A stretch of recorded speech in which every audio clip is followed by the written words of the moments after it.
I want to take a moment to really appreciate Jasmine for all of the work, so we can please give her her flowers that she deserves for putting just a beautiful event tonight.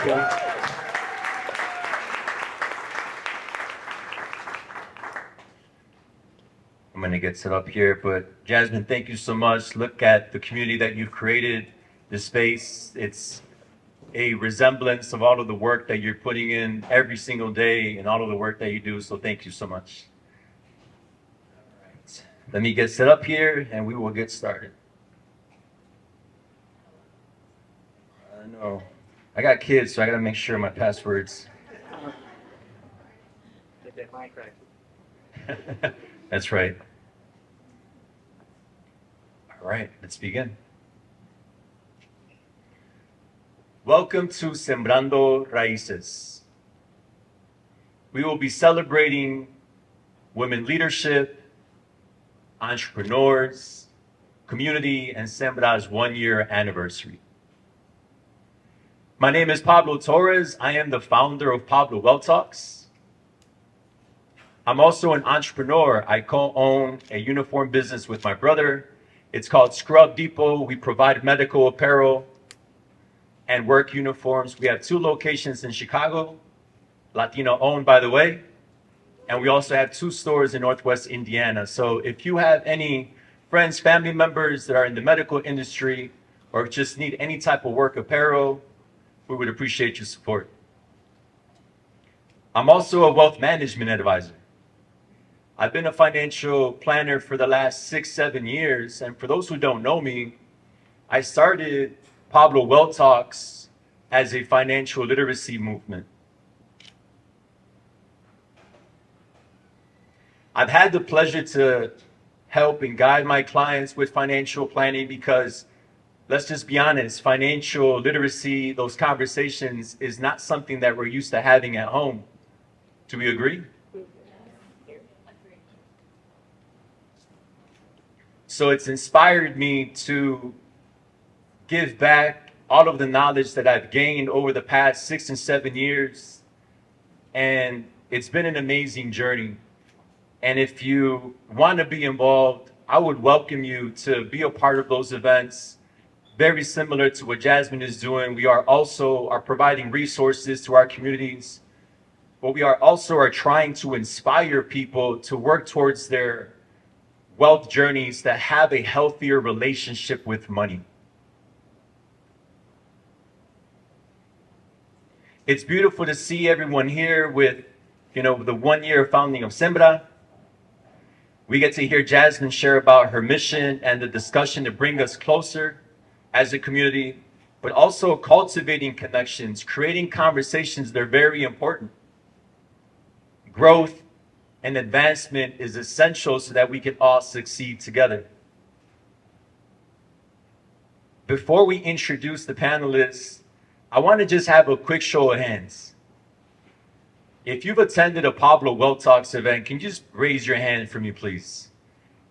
All right, I appreciate the love. We have few far in between, but thank you so much. And I ask that because the goal for Pablo Well Talks is to help reduce the racial wealth gap in our communities, to promote financial literacy, to not run away from the conversation, but to work towards it, with being inspired to help grow wealth in our community so we can work towards that American dream that we all grew up dreaming about. And so it's super important that we have a healthy and positive relationship with money.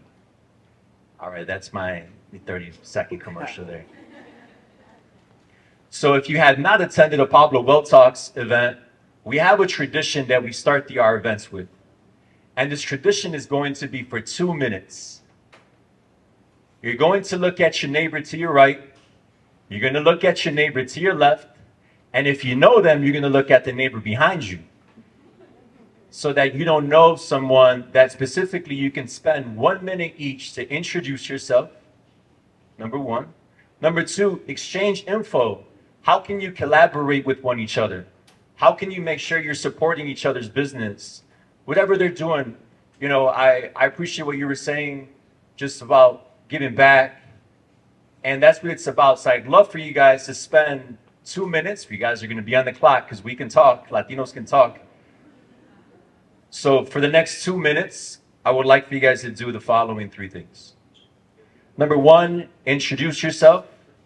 Number 2, share your business name or the work that you do, and exchange either business cards or follow each other on Instagram if you'd like.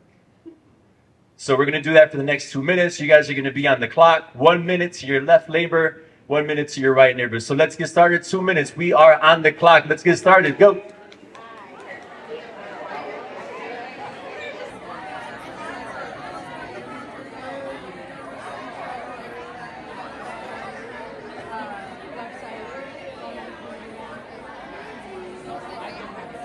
Perfect.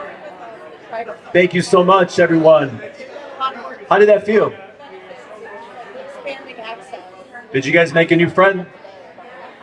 Perfect.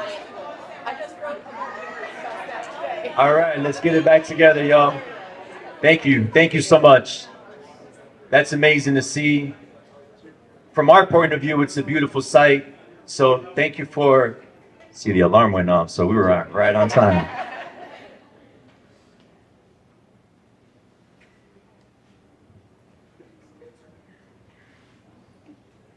Let's get started.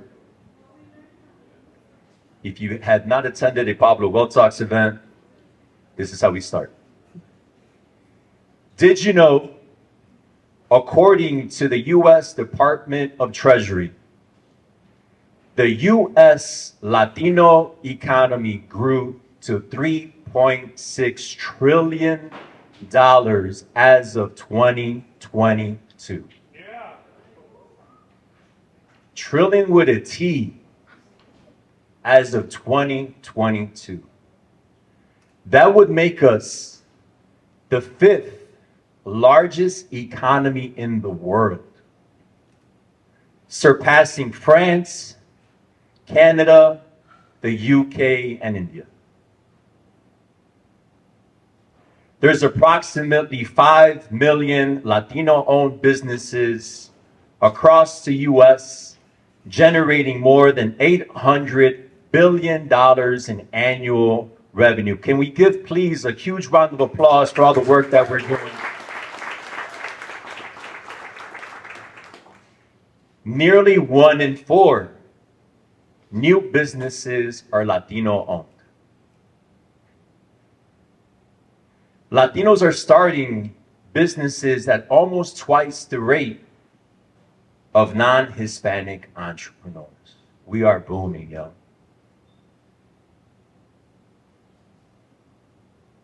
There are nearly 13 million women-owned businesses in the U.S. as of 2019.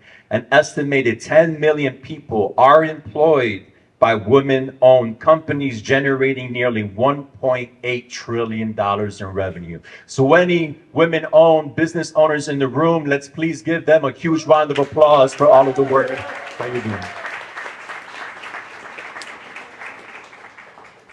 I love sharing great news. Feels good. I love the work that we do. But I also like to keep it real. And what I mean by that, there's other things that we also need to continue to work towards. According to the Institute for Women's Policy Research, in 2022, Latinas were only paid 51.9 cents per dollar compared to white non-Hispanic men, a wage gap of 48%. Latinas will not reach pay equity with white men until 2207, the year 2207, if current trends persist. Latina Equal Pay Day, a very important day, a celebration to highlight women, specifically Latinas, who are doing amazing things on October 3rd. And it's an opportunity to raise awareness and bring awareness to the wage gap and mobilize as a community to make a difference. According to Forbes, only 1% of C-suite executives are Latinos, making them the least represented group in corporate America, despite being one of the fastest growing population in the country. So we have some work to do, don't we? It feels amazing to be able to celebrate our accomplishments, and this is what brings us here today. We have three very talented ladies in front of you that are doing the work, that are making that difference, and I would hope for you to connect with them individually if you want to support what they're doing. But this is a great opportunity for you to learn from the experts that are trying to work towards reducing that wage gap. All right, so let's kick it off to the panelists. So I would love for the panelists to each introduce yourselves, your names, the name of your organization or occupation, and what routes are you planning today? So who would like to go first? Hey everybody, my name is Gigi Alfonso, Colombiana. I'm the head of HR for Aerogen Pharmaceuticals. I support both Latin America and the US. We are the global leading provider in aerosol delivery from neonates to elderly. And so we provide life-saving treatments to those that have respiratory health. And also I'm an entrepreneur. I own Glow by Gigi. I'm the CEO, which is a spray tanning salon that I have on the Northwest side. So I'm super excited to be here and support Jasmine and Sembra through this amazing event that we're gonna have tonight. Incredible. Let's give it up for Gigi, please, for a round of applause. Hola a todos. Hi, everyone. My name is Kathy Cooper. I am a proud Panamanian. I was raised in Miami, South Florida area. You too, Gigi? I have a house in Oh, love that. I was like, ooh, claps. And I made my way over here to chilly Chicago, away from the humidity. But I have been here in Chicago for 2.5 years and have been welcomed so warmly by the community here, especially the Latino community. So I'm so grateful to be here. I'm the founder of Beyond Her Vision. We are a company grounded on empowering and supporting female founders and their businesses through event planning and also through community building. So tonight I am really, I'm really grounded and planted on two specific words: grace and growth. And very much of what Pablo was already talking to us about earlier today. I am grounded on grace and growth. Grace, because I have been giving myself a lot of grace for the season that I'm in and how far I've come in my entrepreneurial journey, and also just in my personal and professional development. I think as Latinos too, we could also give each other a lot of grace for how far we've come as a community, but growth. How much can we grow based on what we've already done so far? Like, how much can we still improve? How can we continue to get better? Are all the questions that I'm always asking myself in my entrepreneur ventures, but also what I'm asking the community. How can we continue to grow on the things that we've already accomplished and done? Incredible. Let's give Kathy a huge round of applause. Thank you so much. Hi again, Jasmine Zamora, president and founder of Sembra. I also am a DEI professional full-time. I'm a director of DEIB for a credit union based in Indiana. Prior to DEIB, I was in PR communications and community relations. So what a blessing to be able to combine my 10-year career into entrepreneurship, the nonprofit space, and also leading DEIB full-time. I'm originally from Northwest Indiana, have lived though in Chicago for 10 years, so this is my home. The roots I'm planting here are abundance for everyone in this room. I feel it, it's around me, and I also want to thank my family for being here tonight and supporting me. The one that was putting on the show for everyone dancing, that's my dad. You got some moves. And so I'm just really happy to plant roots with my parents, godmother, uncle, cousins who are here, my brother. Can you all raise your hands? Because I will be talking about you later. All right. Thank you. Perfect. Let's give Jasmine a huge round of applause again. Thank you so much. So we're going to spend some time having a conversation, get to know each other, get to know each other a little bit more, have you all understand, the importance of why it is important to reduce some of those stats that we just discussed. I am honored. I am an ally. I'm an advocate for what women do. You rock together, you support each other, you create clubs, you create reading book clubs. Shout out Stephanie. You are very active about supporting each other. And so that, to me, I'm a huge fan of. So Jasmine, I'm honored and grateful that you selected me to moderate your panel. So I just want to say thank you to you publicly. I want to start with the first question. The first question is for everyone. This is really just around the first generation experience, first gen. First generation Latinos often feel the weight of family expectations while forging their own path. They may also feel pride in paving the way for the younger siblings and their community. Because we are celebrating, Latina and Hispanic Heritage Month, tell us about your just cultural representation and your first gen experience with each of your parents being immigrants to the US, and how has that shaped you all individually? I can start since I shouted out my family. First generation Mexican American. My parents immigrated here. Well, all of their families from Michoacan, Mexico. And yeah, shout out Michoacan. Michoacan in the house. We love carnitas and banda, I guess. This is true. I think for me, growing up, I grew up in East Chicago, Indiana. If you research it, it's a low-income community.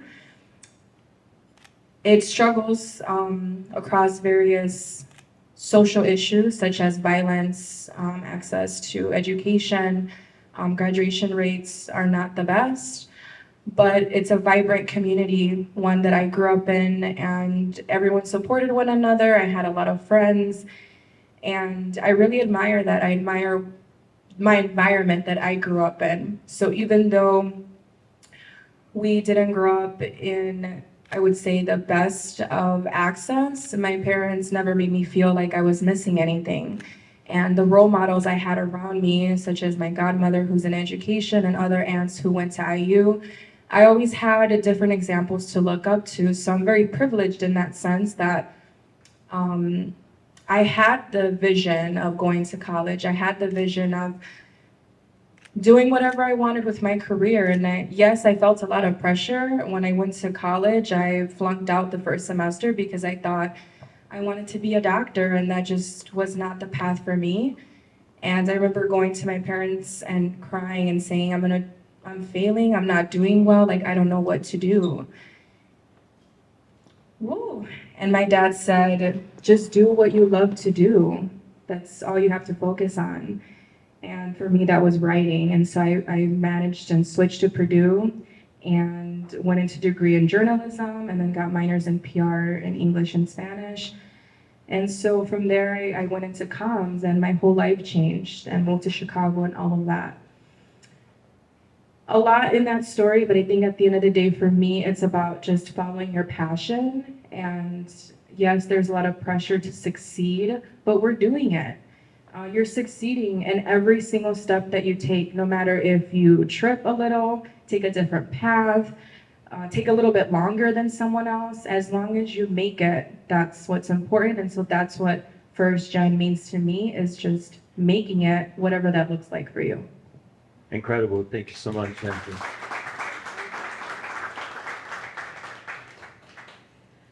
For me, I would say my parents came to this country with two things, which might be similar to many people in the room, your parents, maybe even your grandparents. One of them was $20 in their pocket.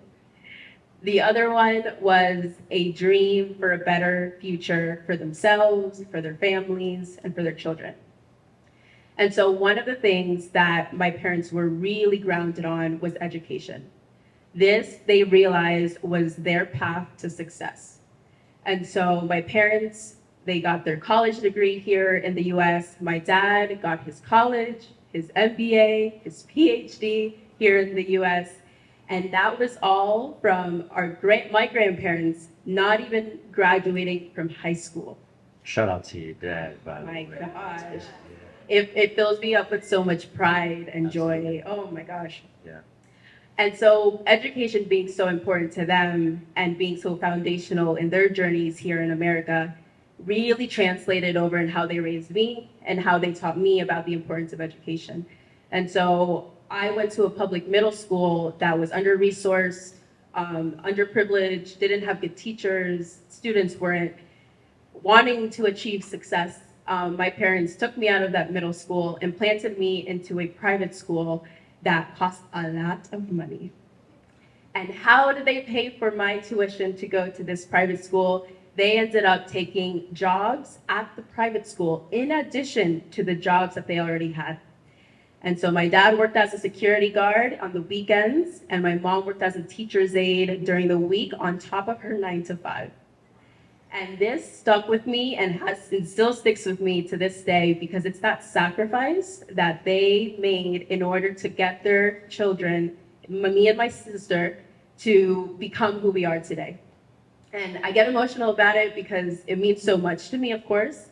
And I look back in my life and I recognize that decision that they made in making that sacrifice allowed me to qualify for the Tokyo 2020 Olympics representing Panama in swimming.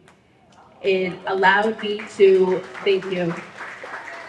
It allowed me to have the confidence to go to college and get a scholarship swimming in college and finding out how to do that my own way. It allowed me the courage to move to Chicago, right? Without knowing a single soul here in Chicago. I just was like, oh, let me move to Chicago. My intuition, my soul was calling me here, I just did it. It allowed me to have the courage and the confidence to start my own business in my early 20s. So all of these things, when I look back at it and reflect on it, I realize it all came from that one sacrifice that my parents made for me. And that, to me, is everything, right? And that, I think, for me, really embodies that first-gen experience that I've had. Kathy, I'm blown away right now. Congratulations to you, your family, for all of the sacrificing, everything that they've done. They did such an amazing job with you, so congratulations to you and your parents. Gigi. Awesome. So my name is Gigi. My family migrated here from Colombia. They came here at the height of one of the worst times in Colombia, so they were fleeing the country when they came here. And so because of that, I think it's one of those things that I always hold near and dear to me because I wanted to always be successful for my family. So my mom, there's 4 of us. I'm the baby. So if you looked at my first 3 siblings, so my sister, who's my oldest, my 2 brothers, they're like traditional upbringing, Colombian style, right? Very like by the book, they follow the book. My mom, when she had me, she just decided to throw out the playbook and I became like the disruptor of the family. So I did everything to break ceilings and stereotypes of being raised Latina. So my upbringing is a little bit different. I grew up in Tripp and Palmer, so I don't know if anybody's here from Hermosa, but I grew up on the Northwest Side. Those are where my roots are from. And I've always been a little bit of a hellraiser. So I served in the United States Navy for 8 years, 4 tours overseas, served in Operation Iraq as an intelligence analyst, finished my degree while deployed. So while I was in Iraq, I completed my entire degree program online. And you gotta think about this, this is after 9/11. So there wasn't like a fast, rapid Wi-Fi. It was like in a bunk somewhere, like trying to do these classes for a school. Came back, I was slated to join multiple agencies from a law enforcement perspective, but my mom, God bless her, she was like, look, you're slated to do more. And so then I joined the dark side and became in corporate America and became a corporate disruptor in a think tank in corporate America. And it's been amazing on that side. Why do I say that? Because I think for me, one of the biggest values is always giving back to the community, but also just making sure that people understand like, hey, I was a kid that grew up and I'll say it, right? Like in the hood during the time, like where I didn't have as many opportunities, I didn't have as many things to where I could go to. I didn't have a lot of role models. My parents were blue collar. My brothers and sisters, they aspired to be something because that was what was for them. I've always wanted to take the pickaxe to the ceiling and go surpass that. So when people ask me what motivates me, it's two beautiful daughters that I have, Alize and Brianna. I'm on center stage for them all the time, and I always want to make sure that I break the ceilings for them and pave the forward. And so my kudos to me is that, like, my daughter Alize just graduated from university, no debt, not from loans, not from anything, I paid it fully. Her graduation gift was we bought her a house, so she wasn't being in debt. And she works for Nike, so anybody running the Bank of America marathon in 2 weeks, you'll see the Nike setup. That's my daughter. She runs that whole entire thing at the age of 27. So I'm super proud of her. My daughter Brianna is also in marketing. She does it for another big box brand, which is Target. So I'm very blessed, and I'm very fortunate, and I'm just really grateful to be here. Gigi, please, let's give her a huge round of applause.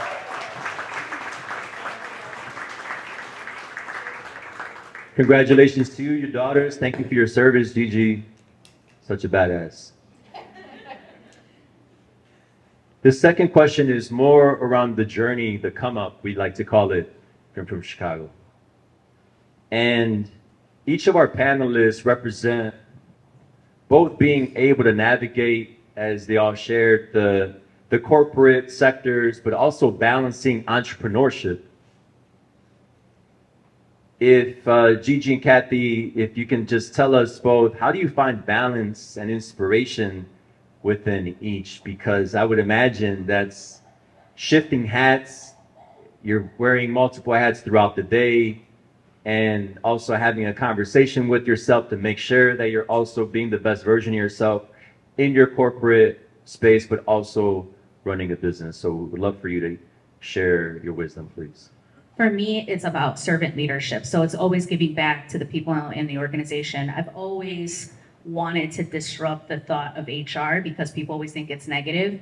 But for me, it's making sure that everybody has that voice in the room and advocacy. So every organization I've worked for has been the leading head of something. So I worked for Grainger, global supply chain in the globe, worked for ADP, pays in 1 to 4 people in the world, global HCM, and now I work for the global pharmaceutical and medical device organization. Each of those roles have been segmented in my career as a come up, but it wasn't easy. I was always the minority. So it was really taking that opportunity to not only find my voice and be confident in who I was, and for years I struggled with that because I didn't start owning that disruptive title until very, very recent in the last couple of years, because people would be like, she's Latina, she's passionate, or she's Latina. There would be these stereotype terms that I hated. But then I had to embrace it because I wanted for people to close. I wanted people to feel like they could be confident in their world. So for example, in 2 of my organizations, I changed the narrative from promotions and promoted roughly between 10 to 15% of the population that were Black, brown, and within diversity segments. Every role I've gotten has been between 30 to 50K of a come up for me, negotiating salaries because I find value in who I am and how I do that. Lastly, I think where I find that motivation between balance and entrepreneurship is that if I'm gonna walk that walk and talk that talk, I need to be part of my community and have that business so that I can give back to the community and be part of that economic growth. And the only way I can do that is being an entrepreneur. So yes, corporate America, it's its own segment, public or private. But for me, being an entrepreneur and having that established setup for a business is really giving back to my own community. Perfect. Thank you so much. I know the balance, right? Yeah, let's show some love so we can give her on the coach. Definitely a tough balance, but also keeping your community in mind, also changing the narrative and making sure that they're also seeing the value that you provide, right? And so love that you're giving back and you're doing your thing there. Kathy, same question for you. How do you balance both? How do you approach it just with running your corporate job and your business? Yes, absolutely. So For background, I actually started my career in the nonprofit industry. And so I did nonprofit for 4.5 years, and then just recently did a pivot into corporate, to CSR, social impact. And so I am now a contractor at United Airlines, and I'm on their social impact and nonprofit team. So I do that alongside my business of Beyond Her Vision, which I've been doing for the past 1.5 years. But I'm gonna keep it real with y'all. It is so challenging to balance an entrepreneurial path and a corporate path as well. So that's just the reality, right? But I give you just an example from yesterday. I was working my corporate job yesterday from 8 to 2, and then ran over down the street here in downtown and had another business seminar that I was planning and that was hosting from 2 to 7. So it takes a lot of juggling, it's a lot of managing, but it is manageable. The ways that I have been trying to incorporate and find inspiration specifically in balancing the two is in 2 specific strategies that I've been working on myself with. The first one is vision boarding. I'm sure we're all very familiar with vision boarding. Can I see a hand of how many people maybe have a vision board, have created one? I love it. And so I love vision boards. I always had a personal one where I would put images, affirmations, words of who I wanted to become, where I wanted to go. I would see this every day. What I started doing recently is actually having a vision board for my business. And so this vision board then has all of the branding that I want, the services I want to provide, the communities I want to start. It has everything that I want for my business, but I see this vision board every single day. So this is what really helps me with the inspiration aspect of it, where I'm like, oh my God, here I go again, trying to balance 2 different jobs. But then I see my vision board and I'm like, we got this. Like, we can still do this. My visions are possible. My goals are happening. The second thing that I do is I have a monthly board meeting with myself. It's literally just Kathy, myself, and I. It is just all 3 of us together. And what we talk about are 3 of the goals that we have and want for the next month. So we talk about, okay, this is what I want to achieve. And then at the end of that month, I revisit that and then look at, did I achieve this? How did I do? Let's reflect. Let's plan for the next month. And so that helps me with the accountability piece. And all of that inspiration with the accountability, that couples into the balancing of both business 9 to 5 and then also 5 to 9. Incredible. It sounds like, your parents are reborn, right? Through you with just the duality, making sure that you're doing what you're supposed to do at work, but also creating value for yourself and your business and making sure that there's growth there. I love the vision board idea. Definitely going to implement that. Thanks for sharing. All right. This question is really just regarding service, meaning as I've learned more about you all, it's clear that you guys are at the forefront to do with what your purpose is. And as Latinos, we are called as service-minded, right? Where by nature, that's just in our DNA. We sacrifice ourselves for others and we put our dreams and hopes to the side for others. How has that shaped how you've supported others? So if we just think back, to what you're doing now with your business, Jasmine, feel free to. Yeah, I can start. This is at the forefront of all of us. This should be a little lightning round. Okay. For me, it started when I moved to Chicago at 23. I didn't know anyone. I came here alone and moved in with someone I didn't know. And so the first thing I wanted to do was find community. And so I Googled and I joined Mujeres Latinas en Acción, YPAC. And there's a lot of YPAC or former YPAC here tonight. So let's hear it for all of you. Shout out. And if you don't know, Mujeres Latinas en Acción is a domestic violence sexual assault organization that helps Latinas grow in their community. They're based in Pilsen. But for me, that was my first connection with community. Those women are my friends today. They're my family. I wouldn't be here without them. And when you're feeling super alone and move to a new place, community is everything, and community saved me. And so I think for the last 10 years, I've just been looking for that community and sense of belonging. And so that's why I'm so passionate about creating that sense of community through Sembra. So it's almost my way of giving back to a community that gave so much to me at a time that I needed it most. Absolutely. Thanks for sharing that too. And just maybe this will be side note for everyone, but that's actually how I met Jasmine, through a financial planning workshop that I did at Mujeres Latinas en Acción in 2018. Coming full circle now, we're here doing a collaboration together. So I just wanted to say that publicly. Stephanie, Michelle, I also met them, as well. But I felt like that was deserved because my wife was asking me, well, how do you know Jasmine? Well, this is the evolution of our relationship. So thank you for sharing that. All right, so let's dive into the stats that we were talking about before. Equal pay. That's the one. That's the one. So on October 3rd, we're going to celebrate Latina equal pay. It's absolutely a recognition, and we should definitely celebrate or raise awareness. We know that Latinas are still severely underpaid and underrepresented in the corporate leadership roles. What can be done to move the needle?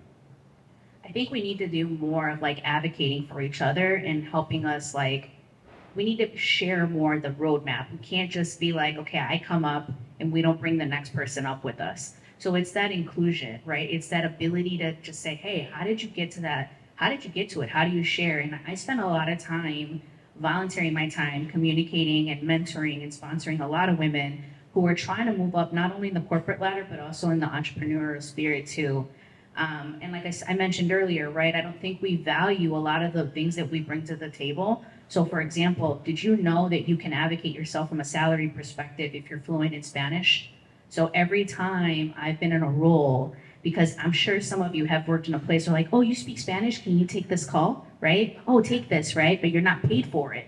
Well, I will tell you is that since the beginning of my career, I've always advocated that I would get paid more. So because it's a skill set, it's an expertise that I'm bringing to the table.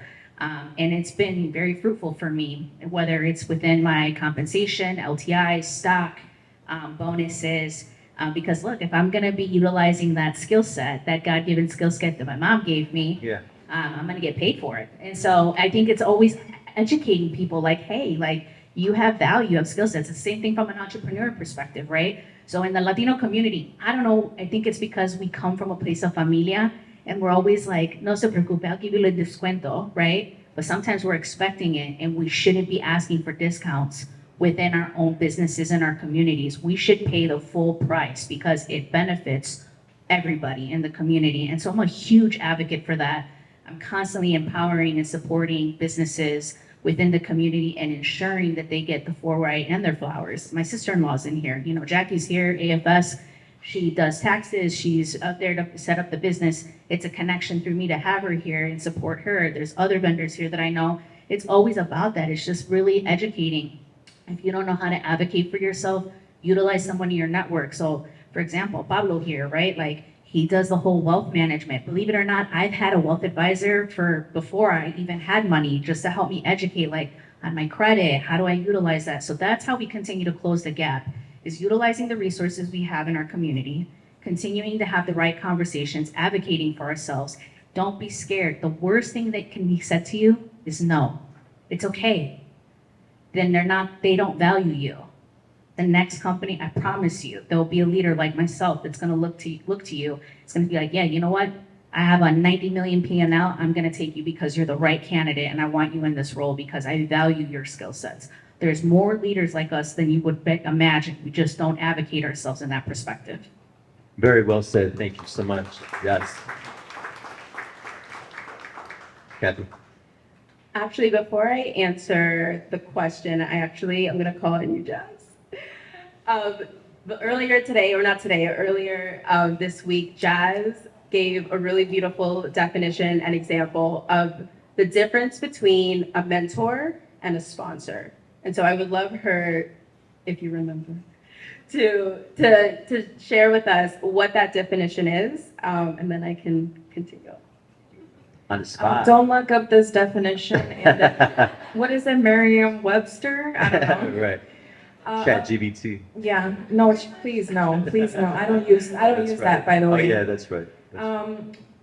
I will share my perspective from my own personal experience. A mentor is really someone that you build a relationship with, someone that you can go to, talk about your career path, maybe what steps you want to take, a listening ear, some advice. I have a lot of mentors in this room, and I'm sure we can think about someone who maybe we didn't think of as a mentor, who probably is a mentor if I'm saying these things and you're thinking about them. Someone who supports your career, you can talk to openly, no judgment, and you have a good relationship with them, solid relationship.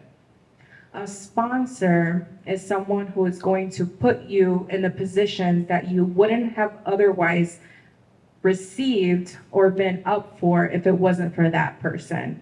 Clear difference. That person will advocate for you when you're not in the room. They'll advocate for a pay raise, a promotion. That's the only reason why I'm in a director role right at this moment. If you look up the stats on even Latinas in director roles, very slim. But my mentor and sponsor, she's both. I left a job that I was only at for 5 months to go work for her as a director in DEI, and it allowed me to jump in my career. And I'm doing it, and it's great, and I'm headed for VP. That's my next title. Let's go. And so let's go. But yeah, a sponsor will put you in those positions and advocate for you in a way that reflects monetary or a jump in your title, or even a sense of who you are in your career journey. Perfect. Thanks for breaking that down for us. Yes, thank you. And again, she said it so beautifully then, and I just felt like you were the perfect person to introduce that topic. And I bring that up too because I myself am 5 years, 6 years into my own career. And so I'm in the position now where I am looking for sponsors. I have so many incredible mentors in my own life, but there are a couple of things that I'm currently doing that I would love to share that I am doing to actively find that sponsor. And I'm on my way there, which I'm really happy about. And so the first thing is just taking initiative, right? Like sponsors that I've already spoken with, they just want to see that you're hungry for it. They want to see that you're passionate about working with somebody and also getting up to the ladder or going down the path that you're looking for that they can support you in. So it's really taking that initiative of, okay, you've identified someone that could potentially be your sponsor. Now, like, go after them. Like, do as much as you can to get in front of them, get their attention, all the things. The second one is being loud about your work. As Gigi was saying, advocate for yourself. Like, talk about the things that you're currently doing, because that is how you get noticed. That is how people start to identify you with opportunities, you with other people, you with sponsors. Like that, me in changing that perspective in my own life and changing that perspective in my corporate and nonprofit career, that has gotten me so, so far. By just talking in meetings like, hey, this is the impact I've had. This is the result I've produced. This is what I'm doing to make this team better. And so that has been monumental for me. And then the third one is just following through. How many times have all of us attended networking events, parties, just literally any type of event or gathering? We've met someone that we've connected with, that we vibe with, that we really like, and we say, hey, yeah, let's get coffee sometime. Or let's go to salsa sometime. Or let's do this together. And then, literally, there's no follow-up, there's no follow-through. And so what can make you differentiate yourself amongst everybody else in a room, in your corporate space, in your place of work, is following through with those initial conversations, right? You see someone that you want to be your sponsor, and you say that, oh, let's get coffees and let's get a one-on-one, let's get a coffee chat. And then in their mind, they're probably like, this person's never gonna Teams me, or this person's never gonna text me. And then you do, right? Like, it's like that, taking that initiative, that follow through, makes you stand apart from so many people. I do want to add to that though, like also pay it forward, right? So as long you're looking for sponsors, you're looking for mentors, pay it forward. Bring that person along. You see somebody in the corner of the meeting quiet, advocate for them. Like, hey, what's your idea? Like, what did you think, right?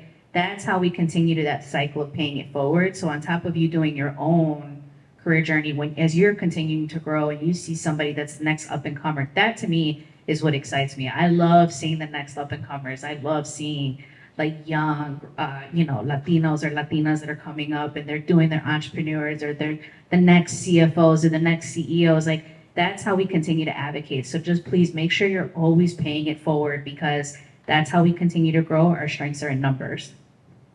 Love that. Love that. I there's a lot there. Are we recording this, by the way? Or yeah, got to play back, man. Send me the link. So I do want to talk about DE&I. And we're in a time with the political landscape. There's a lot there that we're up against with just policy, and there's a lot there happening, Jasmine, as I'm sure you are experiencing. So diverse teams are 87% better at making decisions. 70% of job seekers say corporate investment in DEI is important when considering a new company. So it's very important. During a time when diversity, equity, and inclusion is being dismantled, specifically in higher education and corporate sectors, how have you been able to navigate this with Sembra and just continuing your momentum? Yeah, I think it's an important question to address given the space that we're in and everything that's happening in society with so much hate, racism, poverty, inequality, and so much more. I can go on. And so for Sembra, it's about not so much about checking the boxes of that we've done our entire lives, right? We've checked the boxes: Hispanic, white, Black, our age, right? It's less about that and more about what makes us similar versus what makes us different. At the end of the day, we're all humans. We all come with a unique set of experiences and a level of identity. And so what are those common alignments that we can connect on and help each other grow and be better? DEI is not about disenfranchising or leaving people out, and that narrative needs to stop. And so when you hear it, please quote me, because it takes us in the room to continue to advocate for it and make sure that it stays in our organization, stays in our communities. It's not just a corporate agenda. DEI, inclusion work, equality, equity, whatever we call it, it's part of our fabric. You are all here because you believe in inclusion and equity. And so this is my message, is just please advocate for it, continue to support organizations and companies that are doing the work. And if they're not, have them get involved with organizations that are. Have them tap on Sembra or, people in this room. Start a DEI council at your company. Start a group. Start activating, mobilizing. We don't do anything by staying quiet. We do everything by being loud, as Kathy said, right? So that would be my message on that. I could talk about it all day, so I'm going to cut myself off. I think that was perfect. Did you want to add, Jean? Yeah, I think one of the things we have to do also is we have to take the opportunity to educate those that don't understand the culture differences and they start to assume biases, right? So they take a look at us and they say, oh, okay, because they're Colombian, they son Colombianas or son Mexicanos, they have to be this way. Educate allies. That's how we get allies too, is when we take the time to educate. I'll give you a quick story real quick. I was in Ireland in June. My corporate office is in Ireland, and I was there, and can you imagine walking in Galway and being like the only Latino walking through there, and I was bombarded with questions of what was happening during the 80s in Colombia, which I think 25 years ago, I shouldn't say 20 years ago, I think I would have had a different response. But I took that opportunity to educate them, understand that like, yo, narcosism is not part of the cultura of Colombia. That's actually a US thing, right? Because there's always a supply and demand, and I'm not gonna get into that. But anyways, I had to take the time to educate, and it was so crazy because they brought it back to Ireland during their height of the things that happened in Ireland. So why I say that is like when we look at inclusion diversity, we have to educate and really bring that culture back. So if you know somebody and they don't understand or they say something that's kind of off bias, take the time to educate. Don't be offensive because we can be better united than divisive than what we're seeing right now. And so just take that time. Thank you so much. That was perfect. We're wrapping up here. We have a couple more questions, and then with the questions. So, community. Want to talk about community? One more question. Okay, perfect. So, do you want to go with the community or the planning roots question? Community. All right, sounds good. All right, we got one more question. All right, so what does community mean to you all? How can others in this room be in community with you? What does that community look like? Yeah, so community is the foundation of who I am and also the work that I do. I also think that community is and should be defined by yourself. Like each and every one of you should have your own definition of community. For me, community really means a group of people that allow me to feel seen, to feel understood, and to feel empowered. And as I've moved here in Chicago, I have joined over 10 communities that have all been able to help me in a specific aspect in my life. So whether that was Chicago Innovation helping me with mentorship, whether that was the Latinista or We All Grow Latina helping me with advocating for my Latinidad, for helping my community, whether that was Monday Girl helping me with professional development in my career. All of these communities had a purpose. And I encourage you all to also find communities that resonate with you and that also resonate with who you want to become and where you want to go. Right now, as I've seen and looked at all the communities I've been a part of, there's one that I am missing in all of the communities I've joined. And it's one specifically for my entrepreneurship and my business. And so what I decided to do was, because I couldn't find a community, I decided to create one. So in Beyond Her Vision, we now have a community called the Visionaries Founder Community. It's for early stage women entrepreneurs who are looking for other women who are like-minded, who want to share their business ventures, showcase their work, and also seek advice and resources and all the things. And so this is very new, but it just, for me, it was so important to contribute to all of the communities that I have already been a part of, and just I've seen that impact and wanted to also put something out into the world. And so that is something I encourage you all to do. If you can't find one, create one. Absolutely, well said. If you can relate to that, and if you want to be in community with Cassie, please, after the talk or as we're in the networking space, please reach out to her directly to connect with her. Very well said. Thank you. Gigi? For me, community is what we're doing here tonight, right? How we continue to empower, have these conversations, continuing to give back. Please keep in touch, network with people. For me, I'm here to continue to invest myself in people that are looking to thrive. It's just all about making sure that we're united. And so anything that we can do, anything I can do to empower somebody or give knowledge, or maybe I can connect you with somebody that you're trying to start your business, or maybe you're like, man, Gigi, how are you able to pay off your daughter's college and this and that? And I know somebody that does wealth management that you can talk to here that can kind of help you out with that. So anything that I can use my network to expand to others, that's what community is. It's always giving it back, and that means the world to me. Incredible. Thank you so much, Gigi, for shout out. Jesse?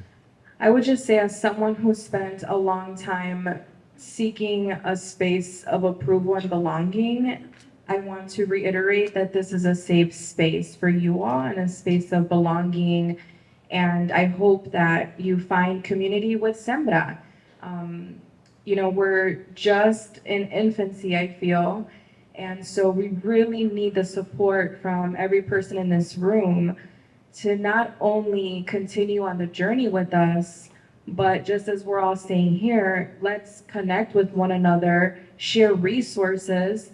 Great example, Francis, I'm going to use you an example, who did our beautiful balloon drop or balloon backdrop there.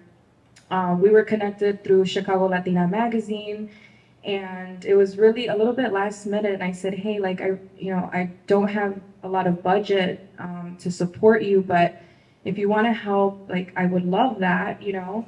And I had to be honest because I'm like, I maxed out my budget. Like I have to be. That's another thing. We have to be transparent and honest when we're doing business.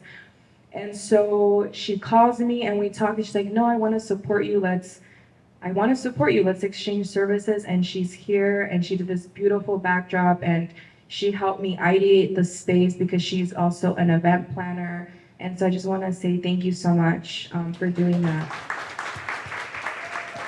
And that goes with everyone here who really linked into supporting and really being in community. And so it's really impactful. And I would say that if you're someone who's struggling, it's okay.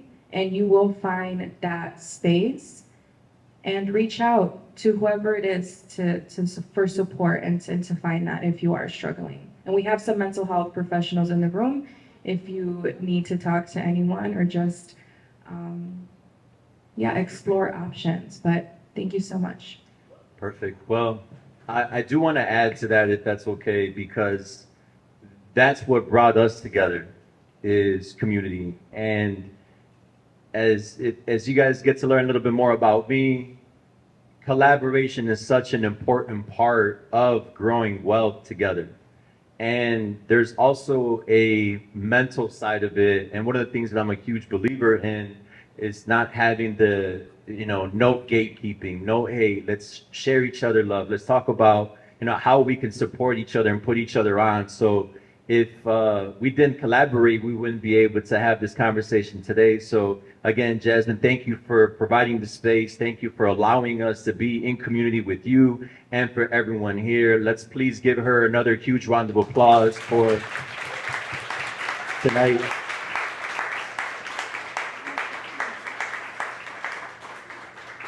So we're gonna have a one person, if we can, a Q&A session. If anyone has a question for the panelists, if you have other questions, we're gonna have plenty of time, after the panel. But do we have anyone that would like to ask a question, or a comment to the three panelists? If so, you can come up, give you the mic, but anyone would like to ask? Yes. Okay. Do you want to talk into the mic? Hello, everyone. My name is Elena Andino. I'm on the planting committee. I helped bring the food, so you're welcome. So a comment, I was thinking about a funny joke when I got up here. But so the comment would, can you hear me? Yeah. Okay. I brought the food. Anywho, so my comment is, with the following up that you brought, I met Jasmine a year ago. Through my boss, I work at a nonprofit, and I've been following her ever since. So I've been in her inbox, and the importance of following up. We've gotten coffee. She's given me advice on my own career, and she created this committee, and I knew I had to hop on it. And so I'm a fangirl. So the importance of following up, I'm here helping her out because she had the door open for me. So, and thank you all for speaking. So. Thank you.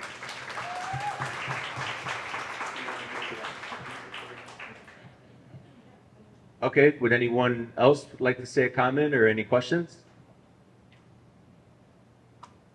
Yes, we have a hand, show a hand. Come up, please, if you can. Just so that everyone can hear you. How you doing? I'm well, thank you so much. Hi everyone, my name is Claudia. I'm actually from LA and I've just been in the city for this week. But I think something led me here, right? Currently I'm in an angel investing program and so my cohort is here. So I'm very passionate about entrepreneurship, and my question here today is, I'm also a first-gen Latina, and I'm really struggling currently with the duality of who I've been and who I'm going to be, specifically stepping into the corporate space, but also letting go of a lot of the ideas that come with being from a family who immigrated here. And I would really like to maybe get some guidance on how do you deal with that? How do you deal with the life that you're stepping into and some of the things that you kind of have to let go? Great question. Thank you. That's a fantastic question. Shout out to LA being in the building. LA. That's amazing. Man, your social media team is solid. You got a good reach. You're the team. No, sorry. We're just so happy right now. That was great. Anyways, I'll answer that real quick. So I'm gonna say something, and it might, you don't really have to let go, because as people we evolve. It's part of your DNA. I wouldn't say let go, but you can bring that to the table because it's a value.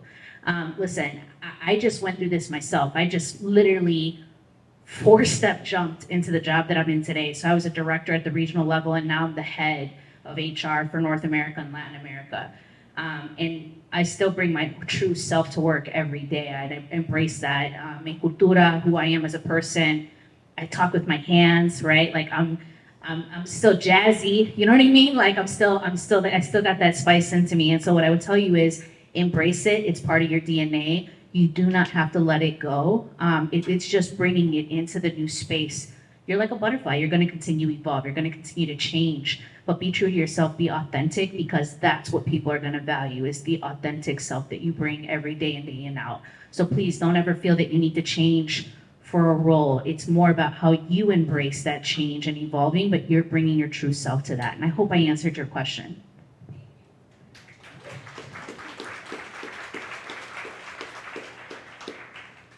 Yes, we have a great soul. Come on up. How you doing? Hi everyone, thank you for being here and giving us all your wisdom. So yes, you all did address that we're going through challenging times. How do you envision the future of DEI? How can we advocate more for ourselves during such a interesting climate right now? Great question. Thank you.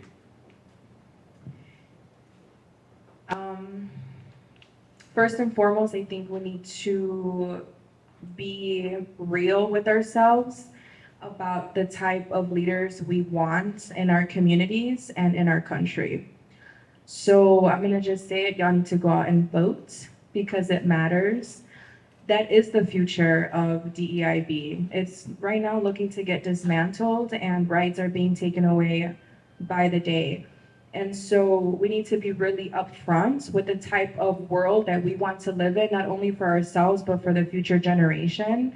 And so I would say continue advocating for policy changes, whether that be in the community, in politics, at your organizations, even something so small as a discrimination policy at work. Like, ask, do we have one here? If you don't, you need to get one, because that matters, right? All of these things matter. Having diverse teams, if you see gaps on your teams, ask why, right? Be okay with asking the tough questions and doing the tough actions. And so we need to be, again, real with ourselves and just be honest, have honest conversations, be vulnerable, because if we continue on the path that we're on, I'm a little bit afraid for what's to come, but I'm hopeful that spaces like this and the advocacy that we continue to see, and hope that we continue to also see from leaders and our community, I think is what will drive us ultimately to a better society. It's a tough question, but I think that together we can make this world a better place.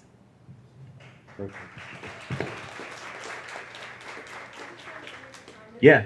And also like help our parents advocate for themselves too, because we have a lot of parents who work like in factories that have been working there for so many years, and they have, they've been stuck there for so many times.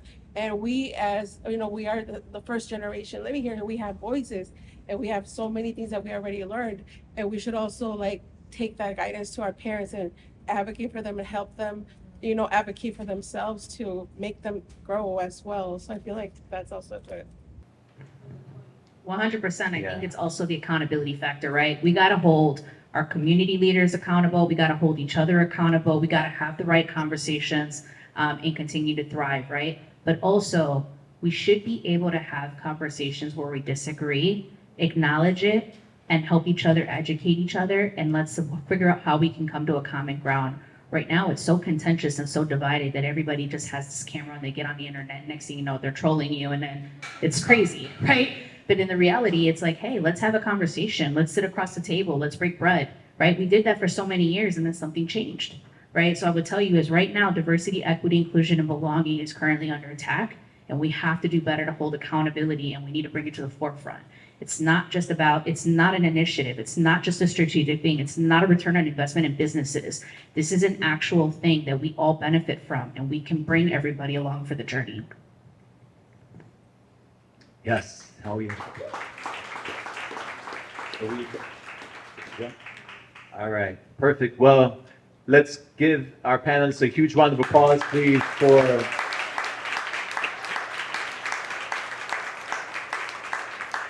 sharing their wisdom, their lessons learned. I took a lot of mental notes. I'm definitely gonna, take a lot with me. So thank you all for providing your guidance, your wisdom. Jasmine, thanks again for allowing me to moderate the conversation. Let's give it up for Pablo. Thank you so much. Thank you. Please follow him on Pablo Wall Talks. I appreciate that. Thank you. If anyone wants to connect, wants to have a conversation with each of the panelists, please reach out, introduce yourself. If you want to connect with me, please feel more than welcome to introduce yourself. Let's figure out a way to help our businesses. Let's figure out a way to keep growing our communities. Thank you for the panel part of the event. We still have some vibes, right, that we're going to have some. Go ahead. Yeah, Ted. please grab drinks. There's food, and we will call raffles around 9:15. So if you haven't bought raffles, now's your time. We have amazing raffle packages. Perfect. All right. Thank you. Thank you.